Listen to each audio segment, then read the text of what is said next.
Welcome everyone to the Blacks in Technology Bit Tech Talk podcast, a show where we talk to Black people who are engineers, innovators, educators, inventors, changemakers, and entrepreneurs doing amazing things in the world of technology. The Bit Tech Talk podcast is where they show how they are stomping the divide by sharing their stories, experiences, ideas, knowledge, and perspective on tech with the Bit community. Welcome everyone to the Blacks in Technology podcast, aka Bit Tech Talk podcast. I'm your host, Greg Greenlee. I'm also the founder of the Blacks in Technology brand and organization. And tonight we have our guest, Dominique Carney. She is brought up in a military family. She's from the city of Chicago, and she's had a very interesting tech journey. She graduated with a degree in anthropology from DePaul University. She then pursued a further education by earning a master's in human-computer interaction. And on top of that, she's had a very diverse career, from working in the finance department to become a database admin to cybersecurity to senior security analyst, and eventually settling into a role as UX researcher. We're going to get into all that. It's going to be fun. And now she's focusing on her skills in AI and security with a vision of becoming a subject matter expert and industry leader in the tech sector. So I want to welcome Dominique to the show. Welcome, Dominique. Thank you so much. I appreciate it. This is really amazing, Greg. Oh, you're welcome. You're welcome. I'm happy to have you on. Let's jump right into it. Why don't you tell us a little bit about yourself, a little bit where you're from, your education, and all that fun stuff.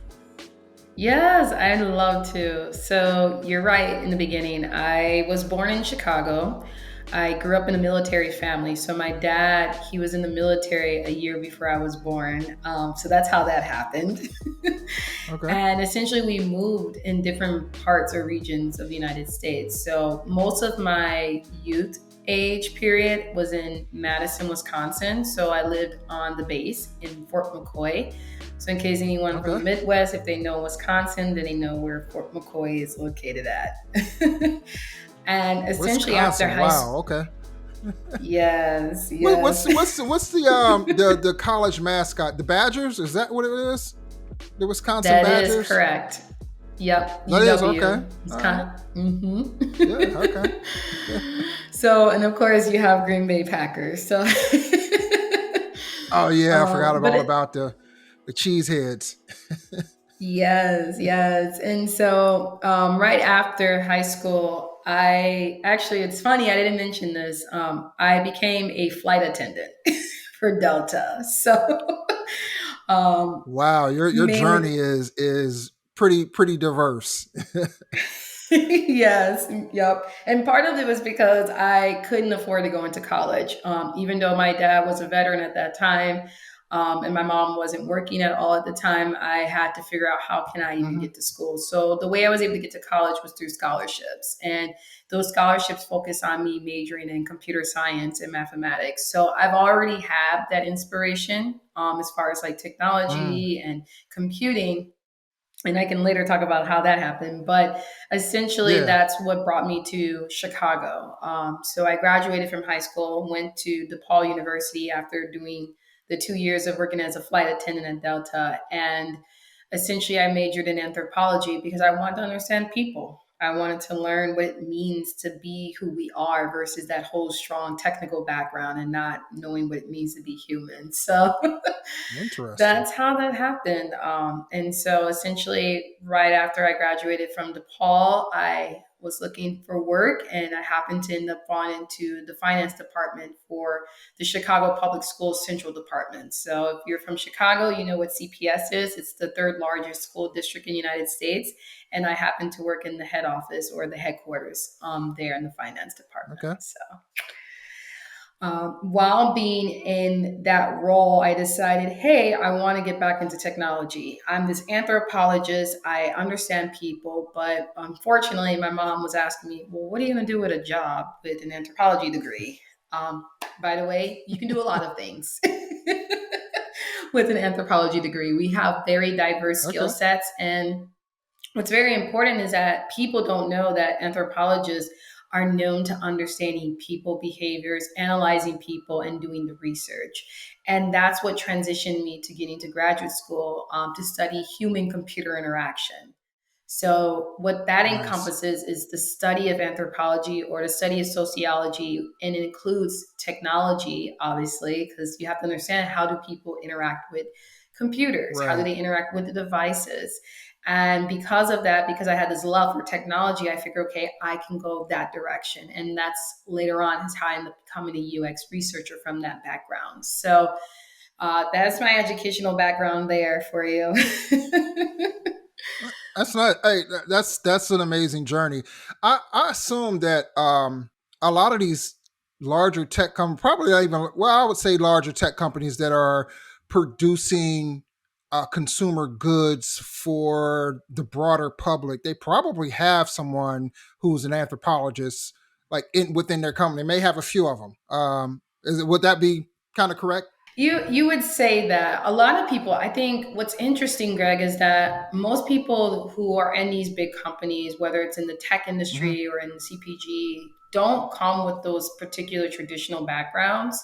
So, for Right. instance, a lot of people that I've met that are software engineers or data engineers, they came from a background of English for school. Yeah. And that's how you can understand with technology is something you can learn and develop and build over time. And that's really based on the most soft skills that we have today. So being in the industry, I've learned that you don't necessarily need to have like a degree in computer science to actually become a computer engineer, but you can be someone like myself that has that background of trying to understand people and learn people based on their behaviors and why, and asking those questions like why is very necessary when it Yeah. comes to developing any particular product or providing any particular consumer good product for the end user. So Yeah, I think that's an important thing to point out. I think we talked about it in one of our last podcasts, but I think it's important to reiterate and emphasize that the pathway to working in tech is not always through an engineering or computer science degree.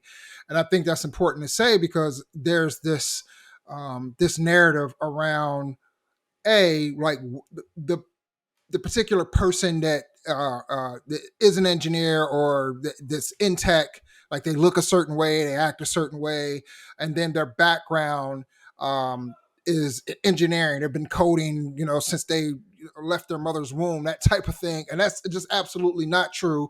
And we like to like emphasize that on our podcast because a lot of times within in the Black community, we don't have those type of beginnings, and it might not even have that level of training even through high school. So it's important to understand that hey, you can get into the tech game with a variety of different skill sets. So it's good to hear you exactly. you And you mentioned that. that's a really great point. I mean, I can definitely say what really influenced me to get into the area of technology. It did start off in a very early Hmm. age. Like I was in 5th grade and the first thing that I've learned was building a computer from scratch. So, I mean, I come from an era like, I was born in the mid 1990s where, technology was still trying to grow there and people were trying to understand. And then you hit Right. the early 2000s where like web has become a big thing. So now you see social media coming out like Facebook or I think beforehand like MySpace. But what's essentially I've learned is that everything that we build within the tech field is really comes down to all us being as human beings. A lot of those things are just natural skill sets that we have, and you don't necessarily need to have that Mm. strong technical background to be able to kind of Yeah. say, oh, I can develop this. I know for me personally, after learning how to build a computer, and this was from a mentor of mine's who background was like in English writing. And it was just something he was interested in and he just digged his fingers in it and then start teaching us us like 5th 6th graders how to build computers, though he never went to college for that. So you're absolutely right, there's no necessarily requirement to have those like strong degrees. If you have a passion, if you're Yeah. wanting to know more, if you're a person of curiosity, that's really all you Yeah. need. And that's me personally. I've always been this individual who's curious about things, trying to understand how did this come to be or why are we doing it this way. And I feel that since we all naturally like to learn things and want to learn things, it's possible to add that in the tech industry. Shout out to that person, whoever that person was that gave you that spark. I love hearing, kind of where that spark came from. And I always tell people like, where the spark came from for me. But I feel that's important as well. Some people they don't have the privilege to have that person or that someone in their background, but it's good when you do, because it can open up a whole lot of other avenues for you.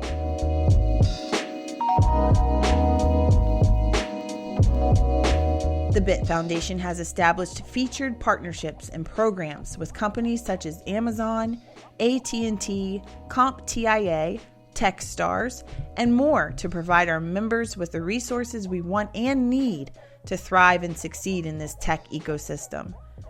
To learn more, visit foundation.blacksintechnology.net. Join now, and remember, membership is free.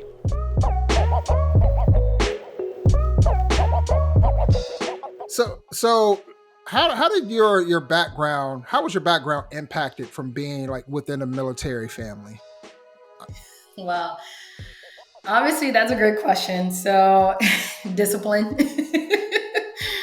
Yeah, I grew up with a dad You say who was very disappointing? strict. No, discipline, like really disciplined, Discipline. strict. Oh, yes. Okay. Yeah.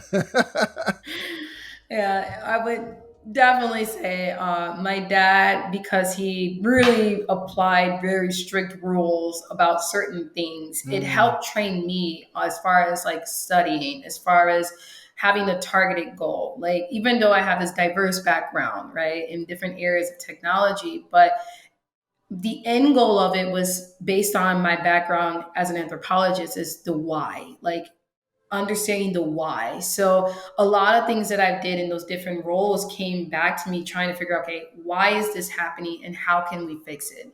Essentially, I always tell people this: as a UX researcher, you always want to define what is the problem, right? And so growing up in a military family, I would definitely say my dad played a very big instrument part of my life. Without having my dad always telling me how to do things and train me about why this needs to be done this way, I don't think I'll be able to apply those same skill sets that I use today, especially being in the tech field. Being with a male figure tells you a lot. Obviously, as we know, technology is a very heavy male industry area.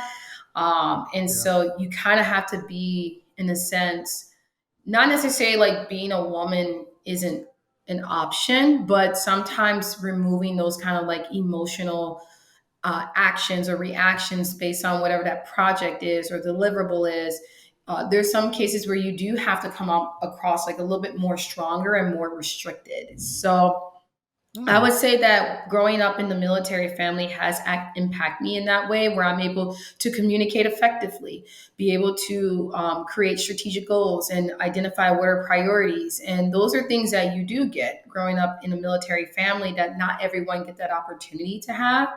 But it's also necessary when you're in your position or in the corporate space. So that's how that actually impacted me. And then, of course, having a diverse background as well.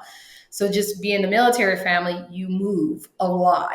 I've been to over 20 plus elementary schools. So a lot of times I tell people, I can't really be your best friend because I don't even know if I'm going to be here. So it definitely helped me out as far as having like diverse ideas and being able to see different opportunities that other people didn't get the opportunity to have. So Yeah, it sounds like it provided you with like all the necessary soft skills that a lot of people don't have the privilege of actually getting until they actually land in corporate America. And then, even then, sometimes it takes them a while because they usually have to find a mentor or a sponsor or someone like that to be able to gain that level of skill. And it sounds like being part of a military family, you were able to get that early on, as well as the discipline and the focus. And that's a huge thing. Like I'm trying to teach my sons right now about discipline and focus. And I'm not even the most disciplined and focused person. Like,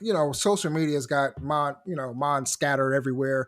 But I've been reading a lot more like books about how to become a master at something, how to become an expert. And one of the things or two of the things that they emphasize is focus, like complete focus, and discipline, like being able to go through this disciplined rigor of doing something, even if it's an hour a day, taking that hour and being totally focused on learning what you're trying to master. And they always refer to it as your craft, whatever that is, being 100% focused on that during that time. And so it's something that I'm trying to instill in my sons now, especially when it comes to school studying. Like, hey, like sometimes they come home and they'll put on, YouTube while they're doing homework. And I'm like, you know what? It'll take them like 2 or 3 hours to finish their homework. I'm like, if you took an hour and just focused and turned off everything, you'd be done in an hour. You have way more time but kids feel like they know everything and we don't know anything. But it's that type of stuff that really trying to teach them. And even for tech is especially like that level of focus to try to solve solutions or solve problems and come up with solutions. Like it's really needed. You're right on point, Greg, because I think, of course, having that discipline did help me to focus on what's necessary or what's needed for me at the time. What I would also say, what I pull from that is you shared a little bit on it, that leadership skill, the soft skills. How can you not only just effectively communicate with people, but how can you bring others to see their potential, right? And how they can do better. And so for me personally, I think having that opportunity to be inspired by folks like that, where my dad was telling me, like, it's not about just only focusing and doing what you have to do to get it done, but really guiding me to understand why it's necessary, like why you have to get it done. Because essentially you're looking at the outcome. And as you mentioned earlier, you're trying to get the solution as a problem solver. So it's a very good point there. Yeah. Do you have a product or service that you would like to share with the BIT audience? Or maybe you'd like to support the BIT community and do your part in helping us with stomping the divide? Start by sponsoring one of our podcasts. Please email us at contactus@blacksintechnology.net.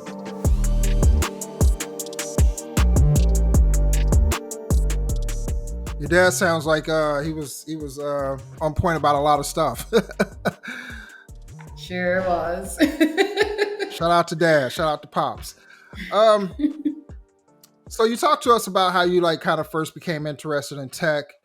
You told us about your educational journey. Well, tell us a little bit more about human computer interactions. Like, what is that? No, it's a great question. I get that question all the time. It's like people ask me, what is a UX researcher? So essentially, to give you a little bit more of like an academia perspective, human computer interaction focus a lot more on understanding the experience of individuals or humans and how they interact with technology, right? In other words, you're really trying to understand what causes a human being to interact or to basically, based on their behavior, react the way they do when they're dealing with applications or with devices. And so as a student, my main focus was just trying to put myself in the shoes of the end user and be the person who's advocating for the user while translating what I know about the user back with the technical team.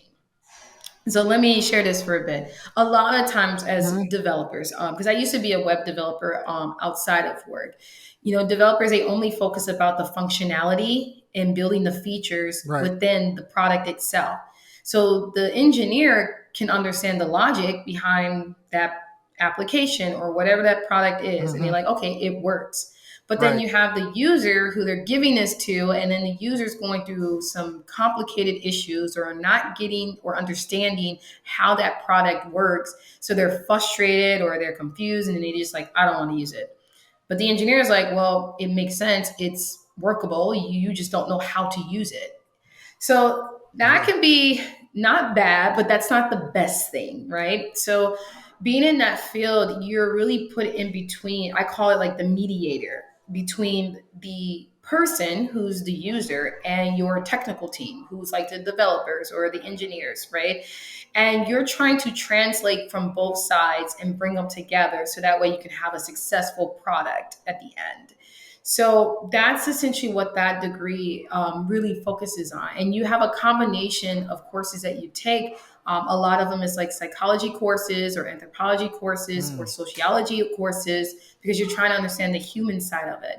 But then you have that technical side where the computer part comes in, where you see like design implemented, because you're trying to design some type of product, right? Make it visual. Right. And then you also have the other side of it where you're computing, you're doing the engineering, you're creating and developing what that product would look like and how it actually works. So that's essentially what that department or that field really focused a lot on. So that makes me think about a couple of things. I think it's towards the end. At the time, Palm Pilots were the big thing, right?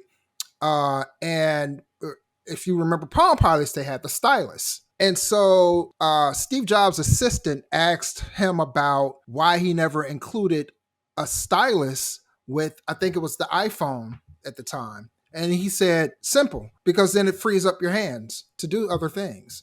And it was like a very kind of simple idea, but it was something that it was almost so simple it was complex, right?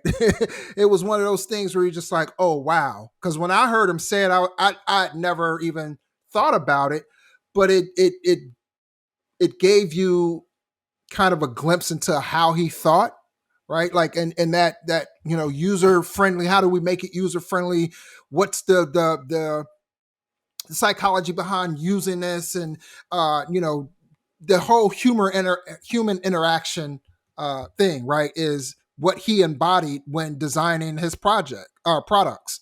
And so that just made me think about that. And if you've never seen the movie, go and watch it. Towards the end, you'll see it, and it's like that aha moment, because you see his assistant go like, "Oh wow, like how did no one ever think of that before?" So that's pretty cool. It's so amazing you use Steve Jobs as an example. Actually, his work and his thoughts obviously was a spark and awareness of what UX really mean, or what human computer action or human factors. There are many terminologies within that field.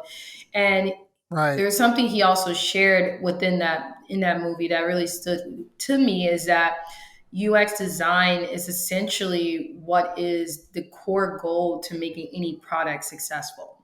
So that's the reason why Steve Jobs Yeah. actually worked together with his colleague, Wertzik is his name, I believe, because of that background that they had. So I think today that's the reason why Apple is such a successful product as far as loyalty to the Yeah. user, because of the interfaces, Yeah. because it's easy to use. You don't have to think too much. And there's still opportunities, of course, but what you're sharing is very valid. And it's essentially what became the core of what we call today is like the UX world. So, yeah. Gotcha. Yeah. Yeah. Amazing movie. Um, so let's talk about your journey in tech. Yeah. As we mentioned earlier, you had a very interesting journey in tech across a diverse set of disciplines in tech. And so I kind of want to delve into each one of them. Like I envision this as kind of being like kind of a speed round, but not super speedy, because there, for one, you've had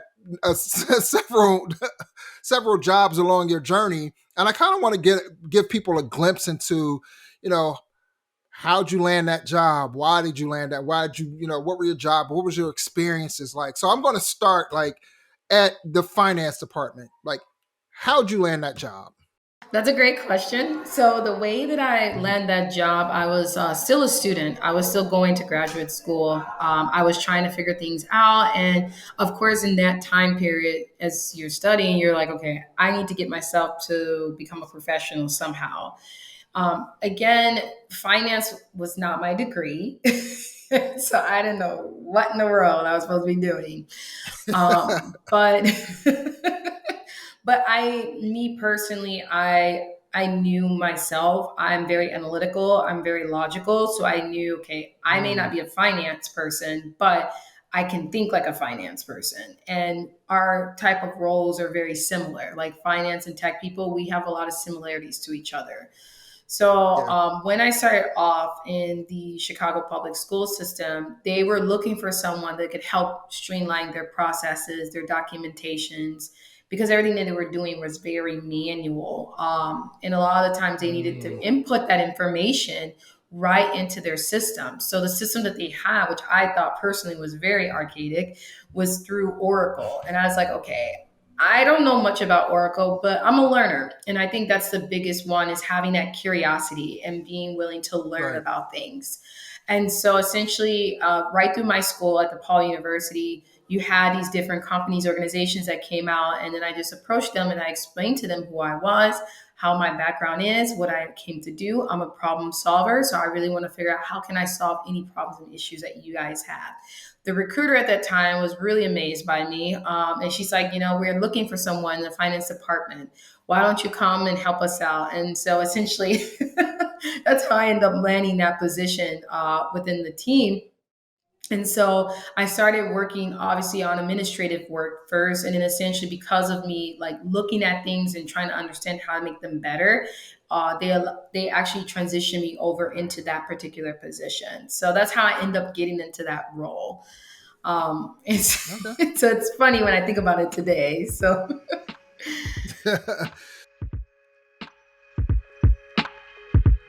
What's up, everyone? We hope that you're enjoying this episode of the Blacks in Technology Big Tech Talk podcast. Do you or someone you know have a dope story that they want to share with our BIT audience? Blacks in Technology is seeking guests to be on our podcast.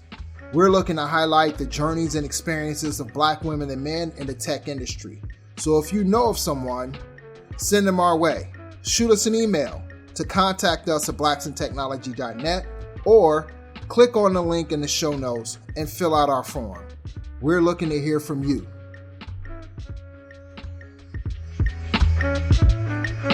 So some of your job duties included like administrative work. What were some of the other things that you did?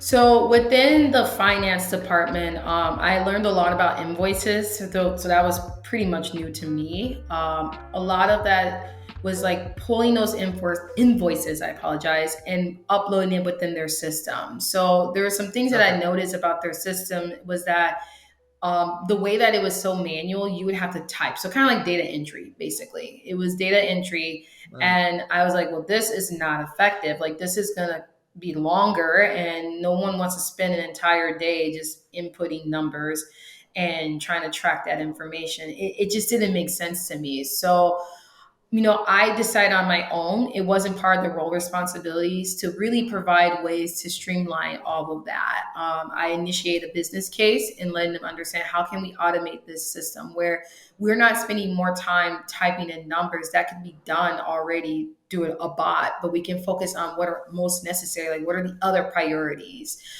Because of that, they allow me an opportunity to lead one of their projects. And that's essentially how I was able to utilize my technical background and really just make it better. So the main focus of that role, of course, was just pulling in information, putting it into the system. But I want to look more beyond that because I'm a person that likes to initiate things and bring a huge impact that would help others. And that was essentially what I brought back on the table. So a lot of things that I was doing on the technical side wasn't really originally part of the role. It's what I brought out on my own. And what I love about what you just explained is something that I feel that a lot of people who maybe, and it doesn't necessarily have to be a tech, but tech in specifically, is important, and that's the ability to find ways to add value. Some people think it's all about just coming in and doing tasks, but if you can understand how to make something more efficient, something that's going to add value to the company itself, then that is going to allow you to be able to do other things and to move up if that's what your goal is, right?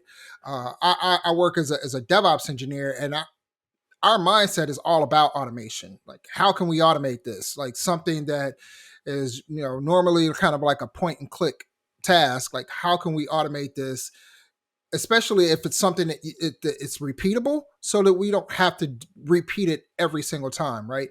And then automating that allows us to work on automating the kind of menial and mundane tasks allows us to work on tasks that really matter, that are more of a priority, right? So we're not we're not, kind of bogged down with the small things.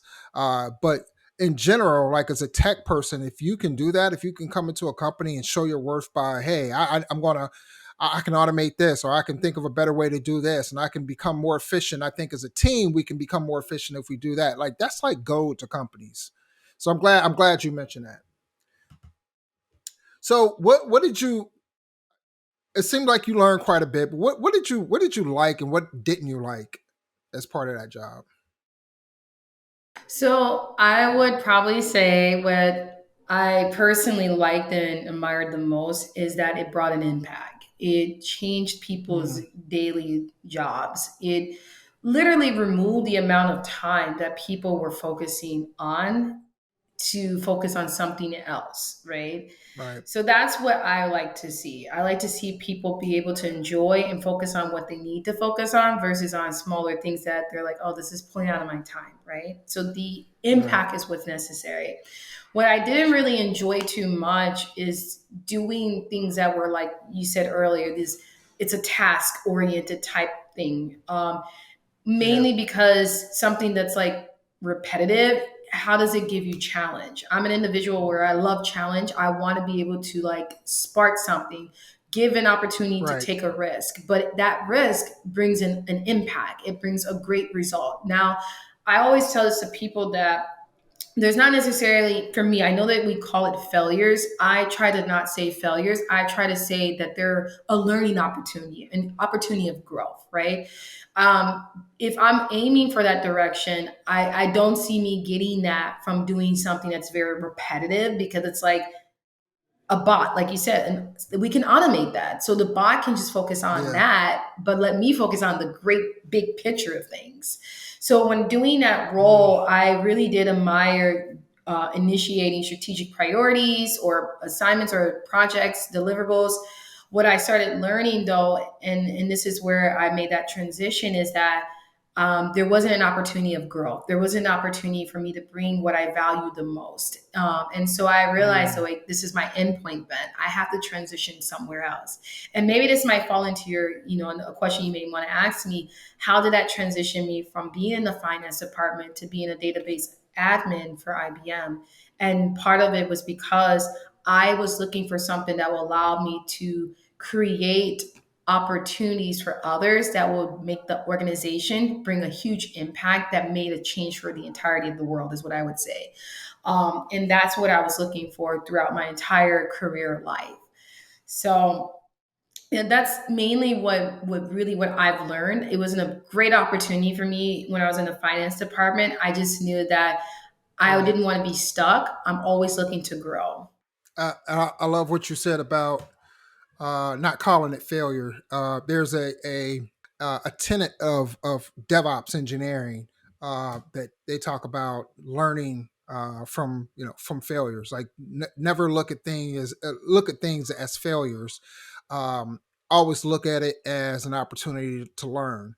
And they have this concept called having a blameless culture, right? So if let's just say they do this for, what do they call it, psychological safety, right? So the concept behind that is being in an environment that is safe to where you feel that you can screw up and not get admonished for it, right? So or punished.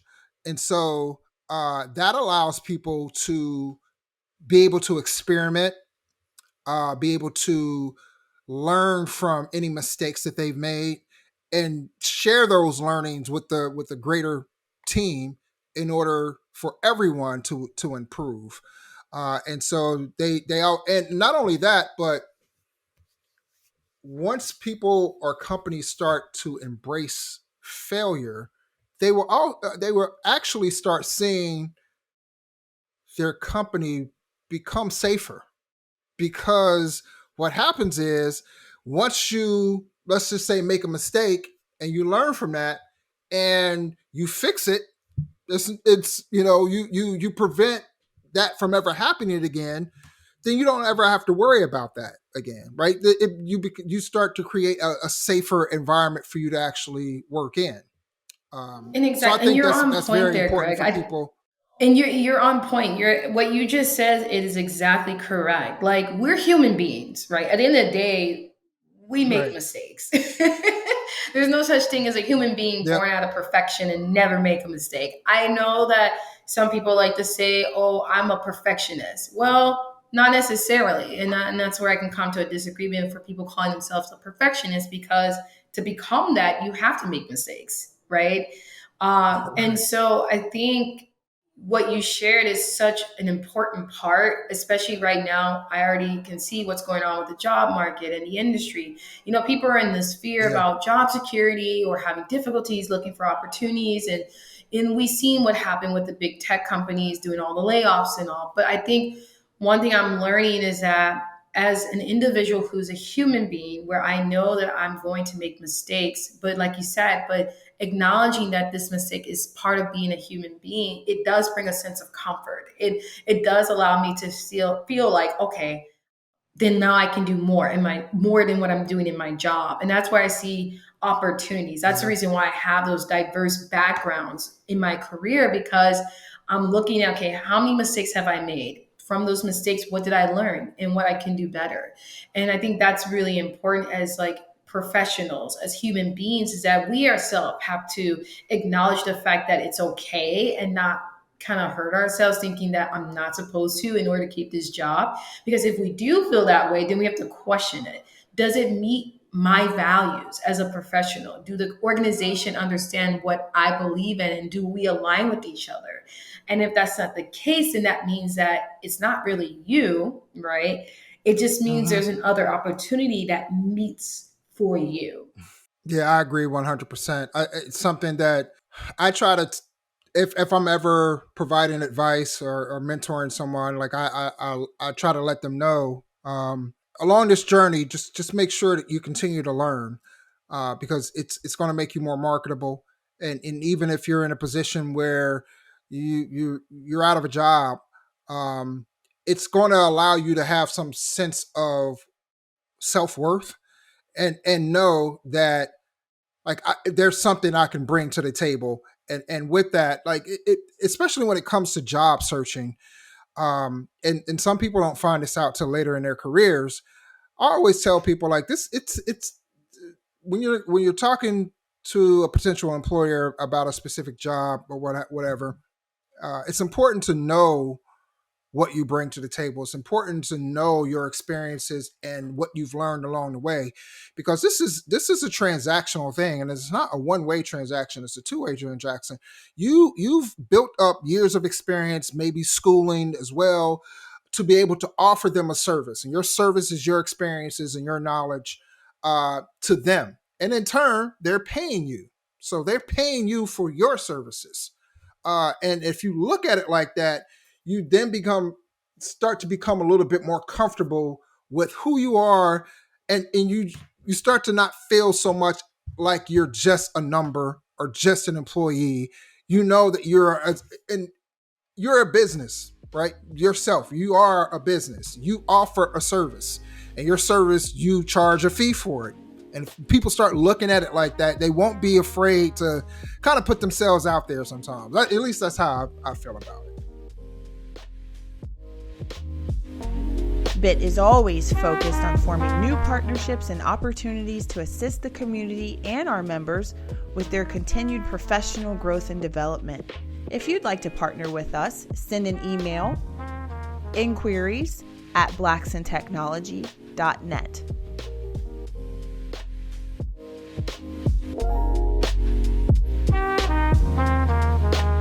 So let's move on to database admin. Like how did you?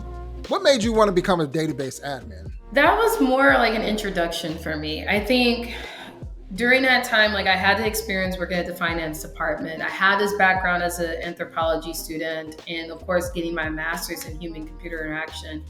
But I think I wanted to really challenge myself as far as understanding my technical background. And that was that opportunity. And I think you touched a bit about on it, is knowing your value, knowing your worth. And so for me, I was like, okay, where do I fit in with technology? Like, yeah, I want to be a UX at the time, a UX designer. That's the reason why I went to school for it. But I said, Yeah. well, what do you do with that? Like, how do I, embrace the technical side of me? So personally, I've always been a data girl. I found myself based on my dad, influences about Dominique, numbers don't change. Everything stays the same. And I'm like, Dad, that doesn't make any sense. Okay, I'll figure out what you mean, what you're really trying to say. And so essentially I found myself really inspired about how data works. I knew that I was an individual who wanted to manipulate data, and I knew that data tells facts. It can also tell a story, but a true Mm. story. But I just didn't know how to take that with me. And so essentially I had, someone reached out to me from IBM, and they saw me on LinkedIn, and they were like, hey, we're looking for someone with your type of background, right? And so having that conversation and speaking with the recruiter and telling them, okay, this is what I've done. These are my project works. This is how I'm a strategic individual. This is how I solve problems. And they're like, oh, that's really great. We're looking for someone like you that can help support the city of Chicago, because they had a project that they were trying to work on as far as the traffic system and the traffic ticketing process and everything. And I was like, okay, no problem. But the first question I was asking them, but what systems are you guys using? Because Right. again, from my experience working in finance, I was like, I can't work with systems that are old and are extremely manual. And so that's when they were telling me, no, that's why we want someone like you, because of that background, that understanding in empathizing with human beings and technology. So we need someone like you to help improve this system. So essentially, I got pulled in as a database administrator, where I learned how to manage and understand the data that the system was utilizing. Again, this was built through Oracle, which IBM utilized a lot. And so from that moment on, I started leading some smaller projects, collaborating with different stakeholders, sharing different insights that I pulled based on the system that was being built, and then also showing them how we can improve the processes that they have. But most importantly, looking at the different data that I saw for the city of Chicago, because essentially the contract work was with the city local government. So this is Okay. kind of like how I got my feet wet. Again, that networking opportunity, the conversation that I had, and just sharing my experience and what my passion was. Nice, nice. And so were you like putting together like SQL queries and things of that nature? Like, so I'm guessing this is all in Oracle DB, correct? That is correct. That's correct. Okay. Yes. So I will be honest, SQL wasn't the first thing I've learned. So I learned on the job. Okay. They were looking for someone that understood how to utilize the SQL language, also how to understand the SQL libraries. And so for me, I was like, okay, well, I know JavaScript. I learned JavaScript in college. I know Ruby. Right. So I know a lot of web development. But then I realized that it Right. was not different. And so a lot of that came from self learning. So I did a lot of like researching Mm. external resources. YouTube, of course, was like my best friend. And then just really training myself how to utilize this language and how to implement it within the project work as a database administrator. But a lot of it came with me connecting with people within the organization, because you can learn so much using YouTube University or what you've learned in academia. But the best way you can understand is developing that mentorship. So I did connect with people and use them as like my mentors to guide me on how I can make the best decisions and how I can understand and absorb what I'm learning to apply that within the work that I was doing. That's some great advice for up and coming people, or even people who are currently and are practitioners in the field. Leaning on more experienced people in your within your team or in the company is it. I always tell people, like, because I run and operate the Bit community, and early on we've had different versions of ways to interact. Chat. We had embedded chat on our actual site. We did internet relay chat. Um, what else? We probably, and now we're on Slack. Um, and early on when I was like really, really always like on and talking to people and things like not so much nowadays because we have like, I don't know, tens of thousands of people in our Slack channel.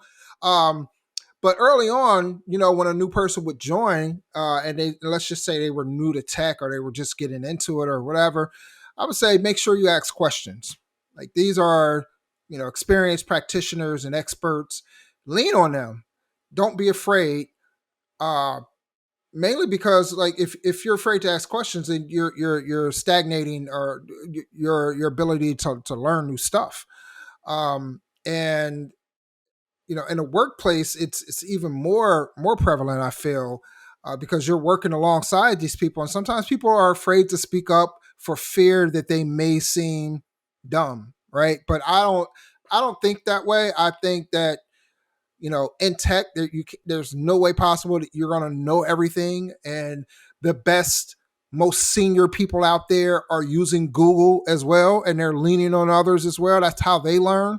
And so it's important for people to understand like that leaning on your like that should be something that is that people push it within the workplace, not something that should be frowned on or anything like that. And like I said, not everybody is going to know all the answers, so lean on your work colleagues, lean on people within your network to learn, because sometimes even watching YouTube videos or reading is not always going to unearth those those complex solutions for you. Like they sometimes the jargon, the terminology that these YouTube videos or books use are maybe over your head. You might not know what they mean, and even if you look at the meaning of some of it, it becomes even more convoluted.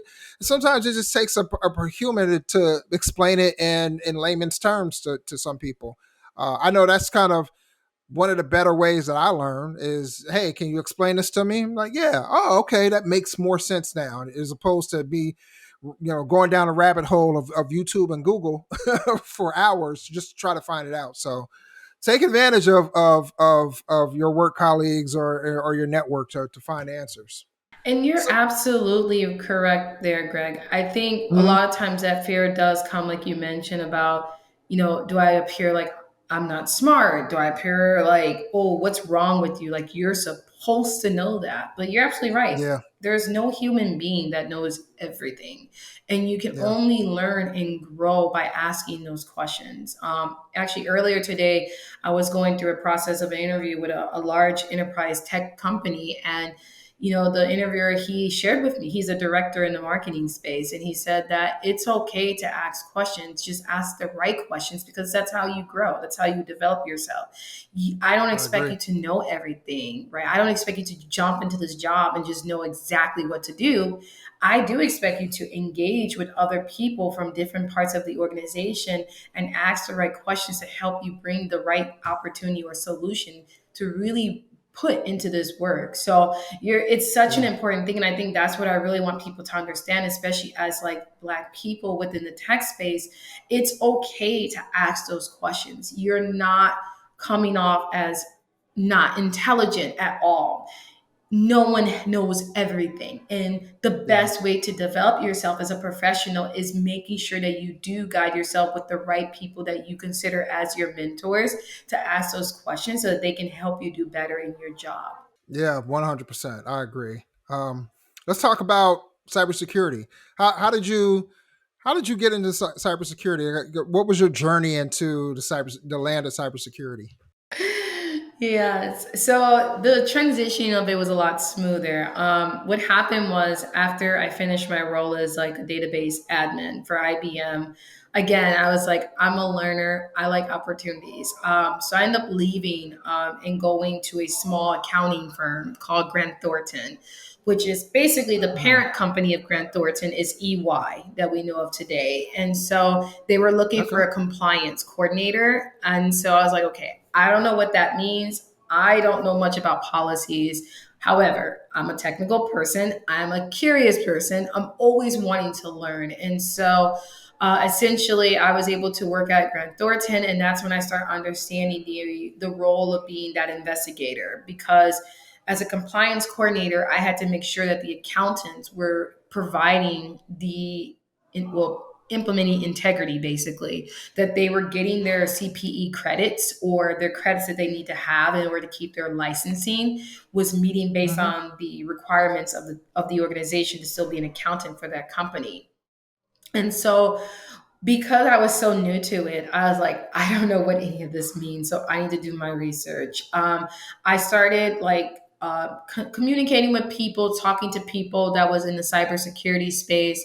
I started asking questions about what are the different frameworks? How do I apply that within this role? And essentially, that helped me as a compliance coordinator during my time period within that organization. Unfortunately, what happened was my contract got finished because the organization couldn't continue with the funding. So I was laid off essentially. And so I Mm-hmm. started looking for work at that time. And that's when the doors were open for me at Kraft Heinz. So I started off as an introduction role as a senior security analyst. And they were really admired by my background. They were looking for someone who had the background of compliance, which that's what I was doing at the Grant Thornton or the accounting firm. And then they were looking for someone who had that technical side, which was me being that database administrator. But most importantly, they were looking for someone who can be an investigator. And so they felt that my UX background or that human computer interaction degree could help them not just only address or solve problems or investigate information, but to improve an experience of a product that they had. And so that's how I was able to jump into that role. And when I got in that role, again, this is a large enterprise. Most people know what Kraft Heinz is. Either you have Yeah. the macaroni and cheese or you have the ketchup. So I'm very familiar with that. But one thing I mainly focus within that role as a senior security analyst is how do you put things in control? I was managing all what were the financial applications, and they were all run through what is called SAP. So I'm not sure if Right. people know that, but essentially SAP is also a system that was developed and built through IBM, and they customize those systems based on the client, in this case, Kraft Right. Heinz. And so it was a very Mm-hmm. archaic system, but they needed someone to implement like a access control system because there wasn't. It was this manual process, which was driving me crazy. There were people who had visibility of data that shouldn't have based on their role. And I was like, this is a problem. Like, how can I be able to understand and resolve this problem? And so, because of that, it brought me into taking leadership of that role, owning it basically, but also digging into the educational part of like what it means to be in the cybersecurity space. So a lot of that training came from online training resources like the Google Cybersecurity program. I just was like, I'm going to go over here and Nice. learn this stuff and try to implement this within this role or this position so I can be fully equipped. And then talking to a lot of people that were in the organization that was already doing that. Such as my internal stakeholders, like people who worked in SOX compliance, asking them the questions and getting the right information. So that's how that transition happened for me within that field. I love hearing about your persistence and your drive. It's inspiring, and I hope that other people listening are inspired as well. Because, like, from what I'm hearing from this conversation with you is like, if you don't know, go out there and find out. Like, that's you can do it, whether or not you have, a little experience or zero experience. Like, there's so many outlets and resources out there for you to utilize to learn what you need to know. So there's I wouldn't say there's no more excuses, but the excuses are far fewer in between now, as opposed to like, oh, I don't. Now there's so many ways that that people, and there's still a disparity between who has access to information, who has access to the internet and things like that.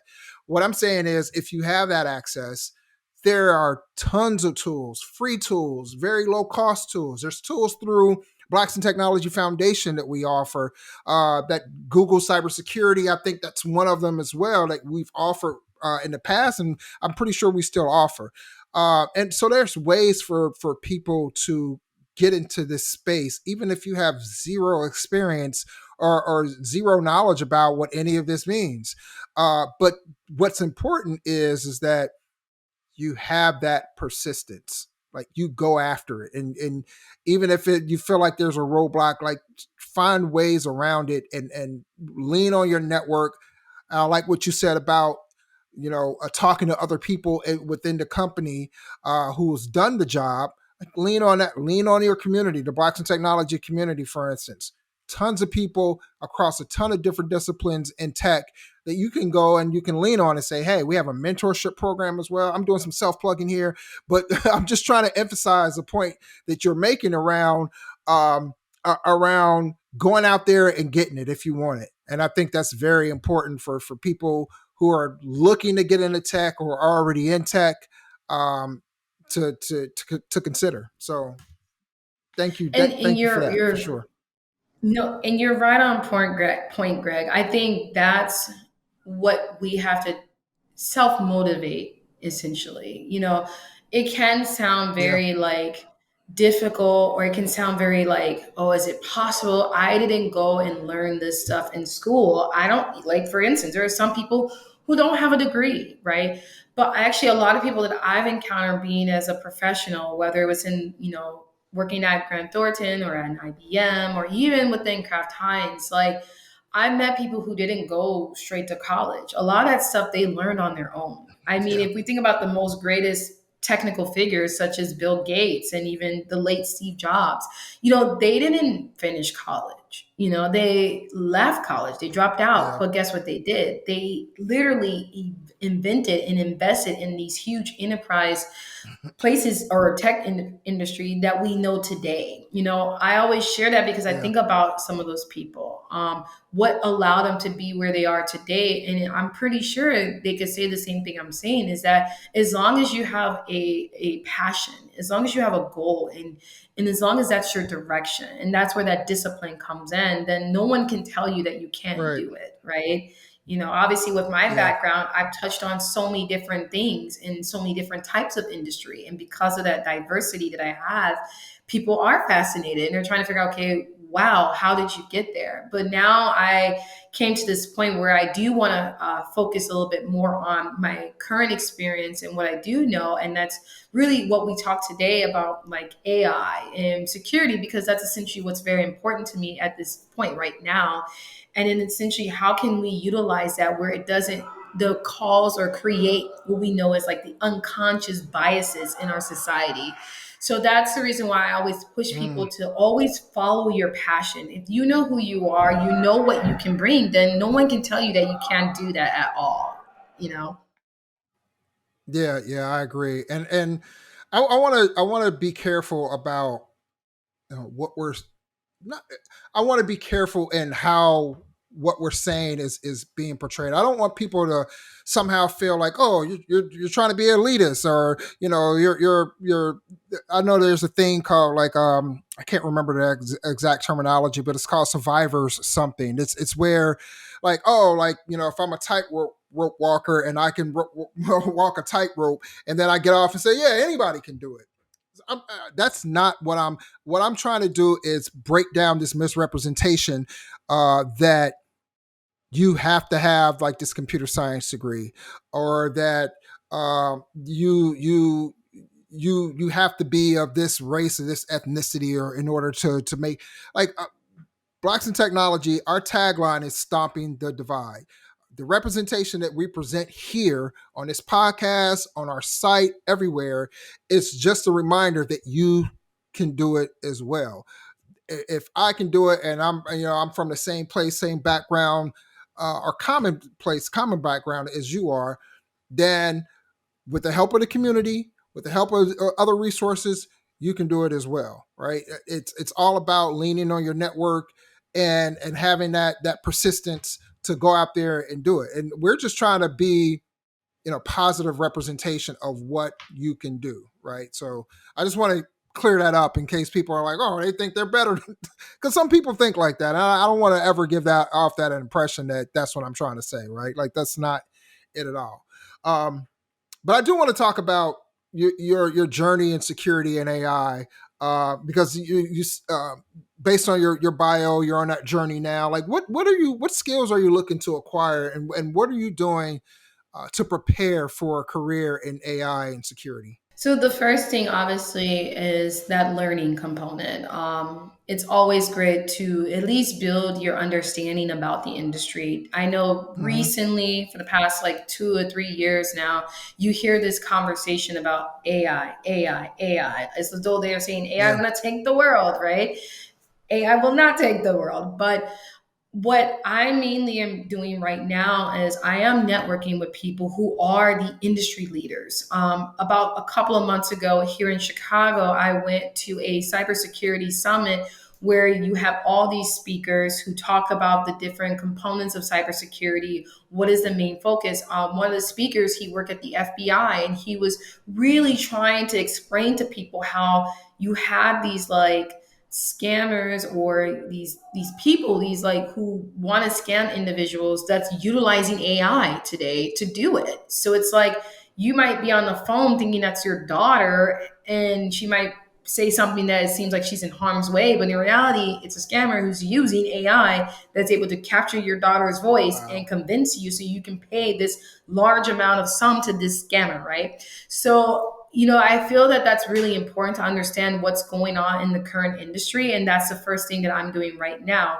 I want to make sure I get very familiar about what are the frameworks, what are the principles, and how we can bring, people to feel the trust when it comes down to protecting their information. Specifically, me, it's more like the data integrity, the data protection, the data privacy, right? And of course, that's also a big part within organizations like the financial institutions, like banks. But Right. most importantly is getting familiar about this whole conversation of AI. Like, what does that really mean? How can we work with AI to help for the best, or to bring the great good, is what I like to call. And so with Yeah. what I'm doing currently is that I've been going to events such as here in Chicago, we had the Women Impact Tech, where I was able to join in Mm. sessions and workshops that talk a lot about the AI or artificial intelligence.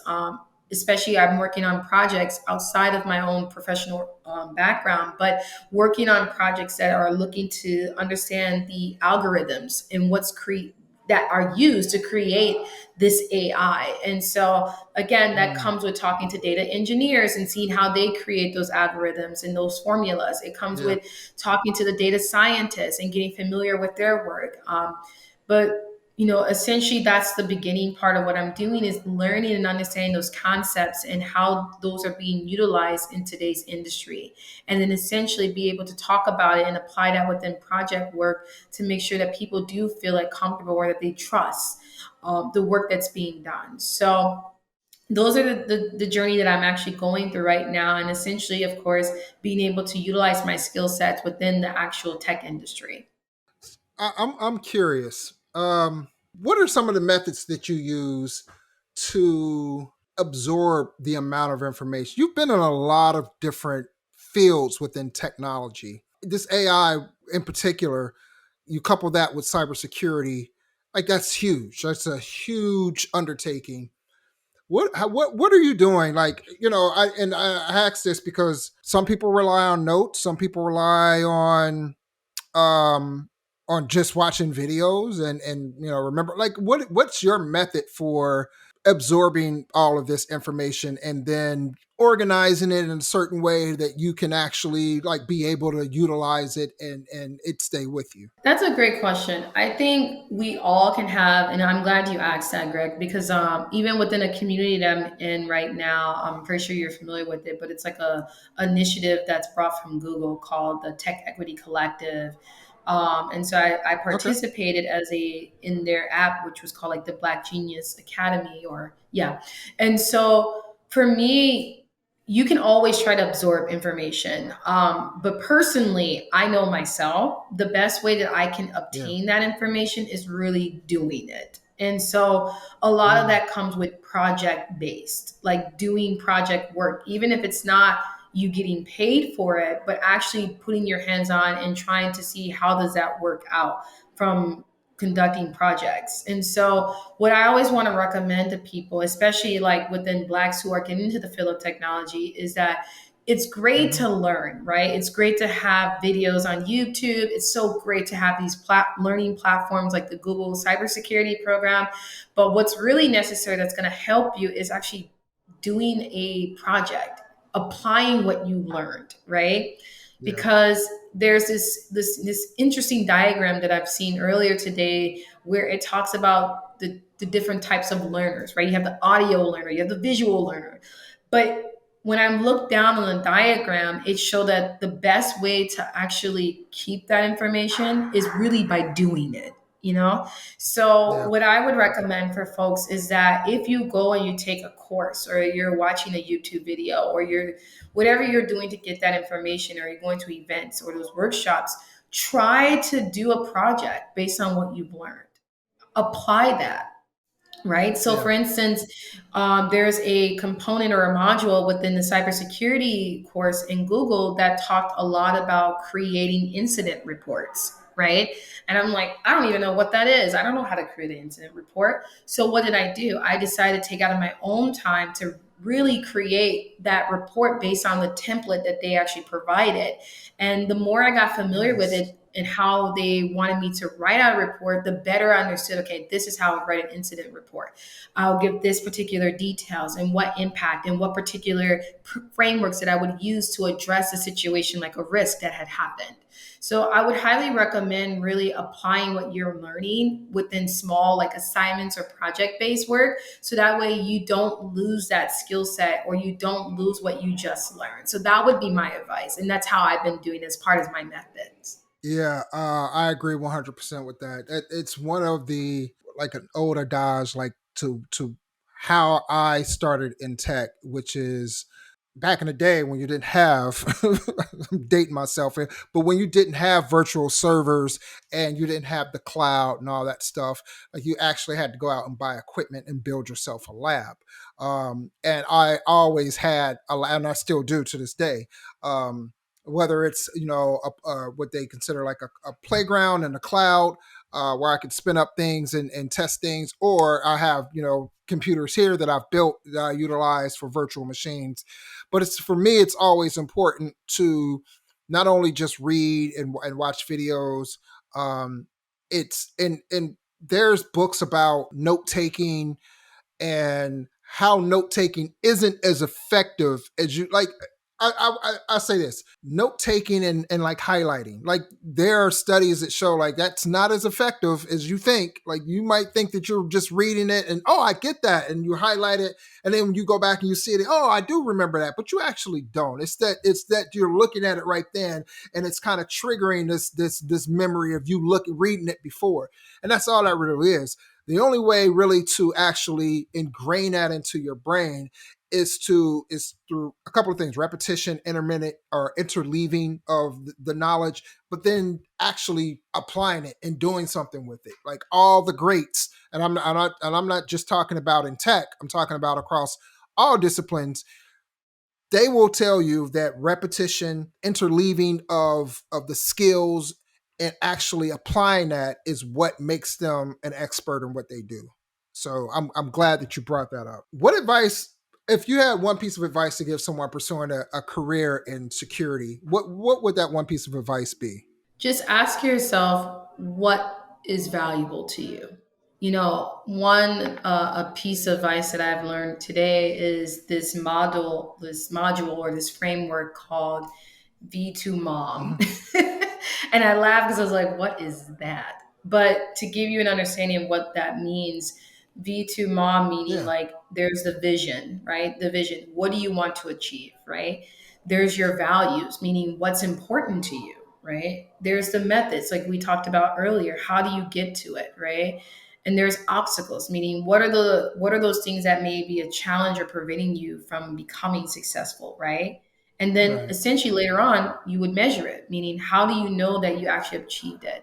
So for someone that's getting into Mm. cybersecurity, that's the module or the framework that I will provide, because this is what was shared to me based on someone that was talking to me about the role that I was interviewing for. And I'm like, that makes a lot of sense. It all comes down to what's valuable to you. If it's valuable, then you're going to make effort because you want to make sure that you achieve something that brings a huge impact. So that's a Right. piece of advice I would give someone. If you're getting into cybersecurity, ask yourself, what is it in cybersecurity that's valuable? Why are you wanting to do it? What is going to motivate you? So that way you're not just doing it because of a job or because it's a trend or that people are making a lot of money, but it's essentially because you want to protect people. You want people to feel safe and comfort in their own homes with their own data, whatever Mm. that is. So I would always give that advice, regardless of it's cybersecurity or any field or any part of the tech industry, is understanding what's valuable to you and why you want to get there. I love that. I've never heard of that module before, but I'll definitely remember it for sure. I love that. So where do you see yourself? We've mentioned this before. You've had a slew of different jobs and different tech disciplines. Like I don't want to say I know how old you are, but you seem relatively younger than me anyhow. So, and it seems like you're kind of this chameleon, like you can adapt to whatever like you want to do or your environment. Uh, so I preface that with that to ask, like, where do you see yourself in 3 to 5 years? Like, if you're doing like the whole AI security, you've done the DB admin and everything now, kind of, what do you see yourself transitioning to or doing later on? That's an amazing question because I didn't know this answer until last year when I went to Afrotech at the conference in Austin, Texas, and I saw what other people were doing. So, for me personally, I've always wanted to see myself become an industry leader, being that subject matter expert and being able to deliver all the information that I know of that can help other people. I also want to be a coach, Mm. a career coach. I found myself recently talking to a lot of college students, just even today at my university that I graduated from, about the importance of going out and knowing what you need to do to develop yourself so you won't wait until you're about to graduate to find a job, right?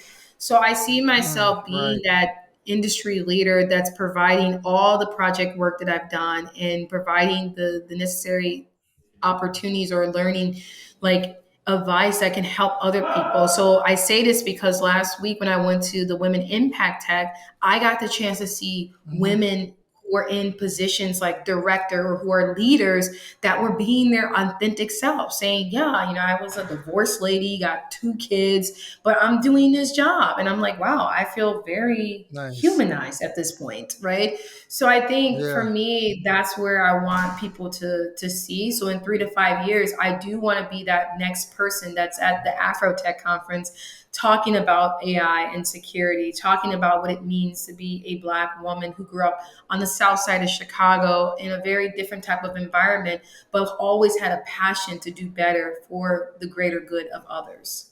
Nice, nice. And shout out to Afrotech, but I do have to say you got to come to BitCon first. I don't know if you know about the Blacks in Technology conference that we put on every year, but we're doing our sixth one this year in Atlanta in Labor Day week. So it's like September 4th through the 7th. If you get a chance to come through, like it's an amazing experience, and I'm not just saying that because like I founded the organization, but it truly is. Like a lot of people, it's very technical. um so you're gonna feel right at home with your tribe of engineers and like we cover so many tech disciplines that you're gonna feel right at home no matter what discipline that you're in at the time. Um but it's just always a fun time. BitCon, and then hopefully, like one day you'll come and speak as well. Like we're always looking out for speakers and people that come and share their expertise on our stage. So I put that invite out there as well. So um, let's talk about real quick. What are some of you do all this amazing stuff within tech? What are some of the things that you do to have fun, like non-tech things that you do? Like, how do So you I'm blow glad off you asked steam? that. Yes. So, What's as that? some people may know me, they know me. As like as some people may know me personally, I am a woman of faith. Mhm. So I am a member. I Okay. attend the World Mission Society Church of God.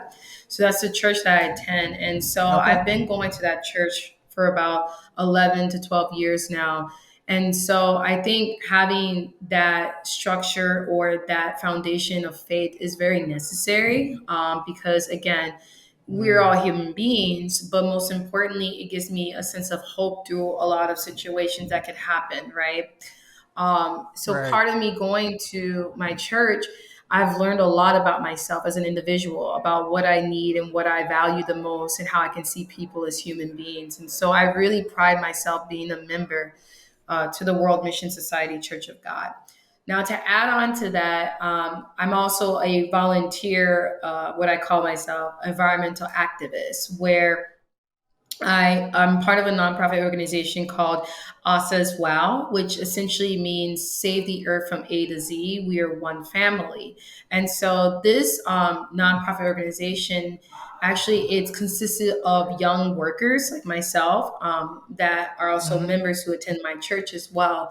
But we focus a lot on the United Nations sustainability goals. And so a lot of the volunteer Mm. work that we do consists of environmental cleanups or having the environmental forum. Actually, last year I had an opportunity to go to South Korea and present on a topic about the planet Green Earth that was essentially important because it talked a lot about what are some of the main factors that's causing climate, change. And so I don't think a lot of Right. people know the importance of sustainability. I think even working in corporate, there's still this like black and white gray area. I would probably say more like gray area of what it means for an organization to Mm. be socially responsible when it comes to the earth itself and other things. But because Yeah. of that, I'm so involved with doing that, I essentially became more of an expert in understanding how to explain to people the importance of what we can do from the small steps, such as plugging. People don't know what plugging is. Plugging means I've you never go heard of it. outside, right? Plugging essentially Never heard of in it. I know a lot of people they haven't, but plugging is basically, whether you're jogging or even just walking, you during a time period, you just pick up trash on your way. It's a small step, but it brings a huge impact, right?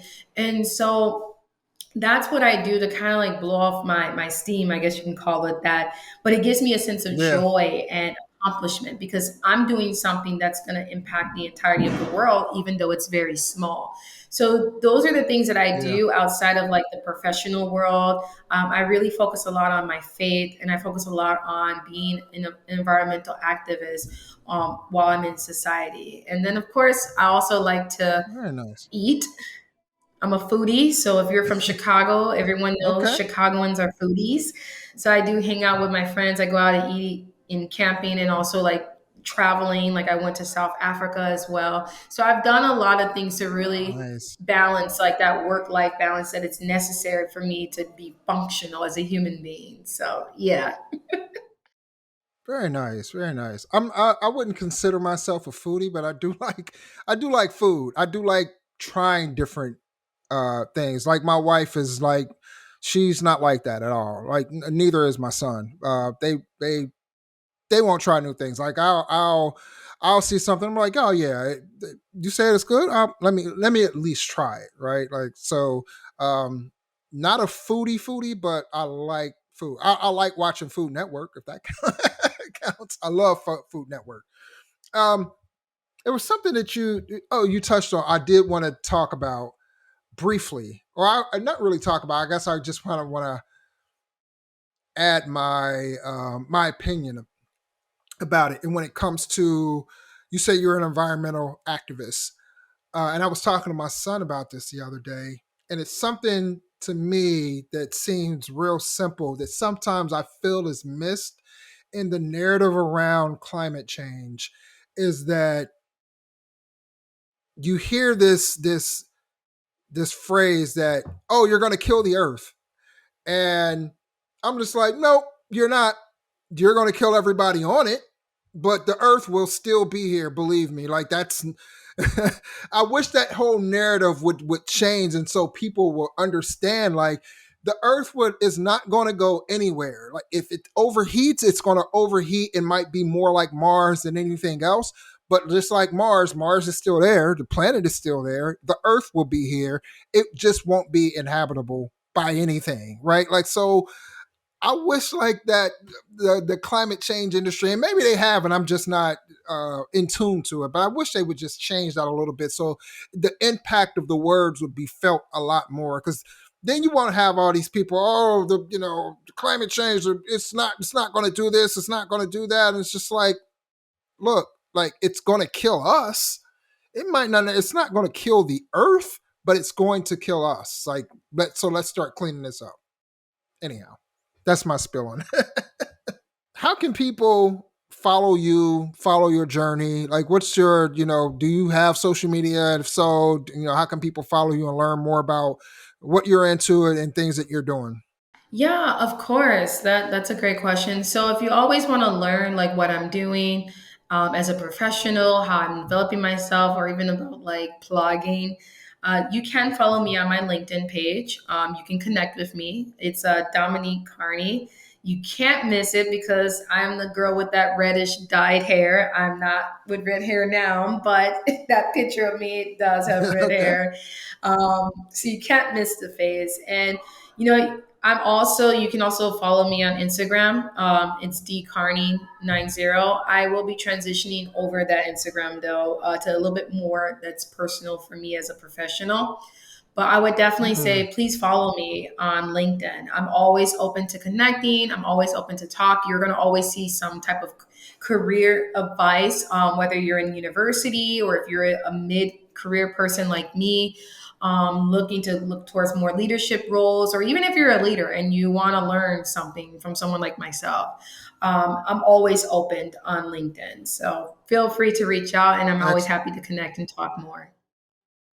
Excellent. And we'll definitely put those links in the show notes so people can click on them and follow you. And I just want to say that I definitely see you as a career coach as well. Like I think that's in your repertoire. Just hearing the way you talk about things and the way you navigate and maneuver, like I can tell that your advice, like you can give that level of advice and people will benefit from it. So I think that's definitely in you, and I wish you luck on that as well. I do want to say like thank you, Dominique, for providing us your time tonight and giving us your insights and telling us about your journey in tech.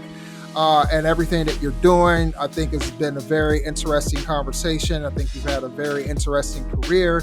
And we'll definitely like connect later on and hear more about what you're up to. So I definitely want to say thank you. Definitely. And thank you so much, Greg, for bringing me on here. I appreciate it a lot. You're welcome. And take care. Thanks. Thank you, everyone, for checking out this episode of the Bit Tech Talk podcast. If you liked and saw what you heard, smash that like button and subscribe to our channel and stay in tune with us for our next episode. Until then, keep stomping the divide.